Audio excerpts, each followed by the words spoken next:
ഇപ്പം നമ്മൾ കാണുന്ന ഈ മൊബൈൽ ഫോണ് ലോകത്ത് ഒരു ചരിത്രമൊരുക്കിയ ഫോണാണ്. Sony Ericsson T68i.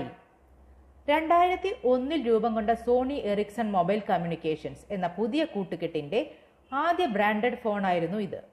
ഇതിനു മുൻപ് വന്ന എറിക്സൺ T68M മോഡലിന്റെ വലിയ വിജയത്തിനു ശേഷം അപ്ഡേറ്റഡ് ഡിസൈനും സോഫ്റ്റ്വെയർ അപ്ഗ്രേഡുമായിട്ടാണ് T68i എത്തിയത്.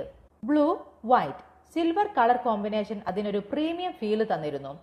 പക്ഷെ ഒരു ചെറിയ വിഷമം എന്താണെന്ന് വെച്ചാൽ പഴയ T68 ഉണ്ടായിരുന്ന ടെട്രിസ് ഗെയിം ഈ ഫോണിൽ ഇല്ലായിരുന്നു.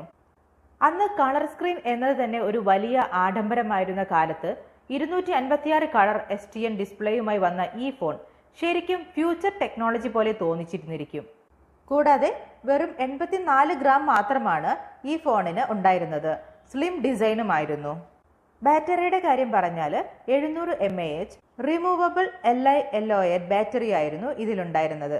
ഏകദേശം 10 മണിക്കൂർ വരെ ടോക്ക് ടൈമും 300 മണിക്കൂർ, അതായത് ഏകദേശം 12 ദിവസത്തോളം സ്റ്റാൻഡ് ബൈ ടൈമും ലഭിച്ചിരുന്നു. അന്ന് ഇത് ഒരു തവണ ചാർജ് ചെയ്താൽ ദിവസങ്ങളോളം ഉപയോഗിക്കാൻ സാധിച്ചു. ഇന്നത്തെ സ്മാർട്ട് ഫോണുകളുമായി നമ്മൾ ഇത് താരതമ്യം ചെയ്താൽ അതിശയകരമാണെന്ന് തന്നെ നമുക്ക് തോന്നിയേക്കാം. Try band 2G network, Bluetooth 1.0, infrared, WAP browser, MMS, email support, T9 predictive text, voice dialling എന്നിവയൊക്കെ അന്ന് വളരെ അഡ്വാൻസ്ഡ് ഫീച്ചറുകളായിരുന്നു. ഇവയെല്ലാം ഈ ഫോണിൽ ഉണ്ടായിരുന്നു.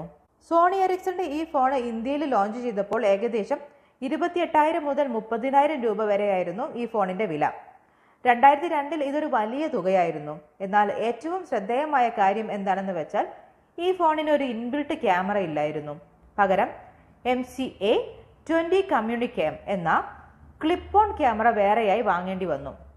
VGA 640x480 റെസൊല്യൂഷനിൽ ഫോട്ടോ എടുക്കാൻ സാധിച്ച ഈ ക്യാമറ ഉപയോഗിച്ച് ഒരു ചിത്രം സേവ് ചെയ്യാൻ ഏകദേശം 10 സെക്കൻഡും ഫോണിലേക്ക് ട്രാൻസ്ഫർ ചെയ്യാൻ 30 സെക്കൻഡും സമയമെടുത്തു. ഇന്ന് ഇത് സ്ലോ ആയി തോന്നിയേക്കാം, പക്ഷേ 2002 ഇതൊരു വിപ്ലവകരമായ മാറ്റമായിരുന്നു. അന്ന് ക്യാമറ ഫോൺ എന്ന ആശയം പോലും പുതുമയുള്ളതായിരുന്നു.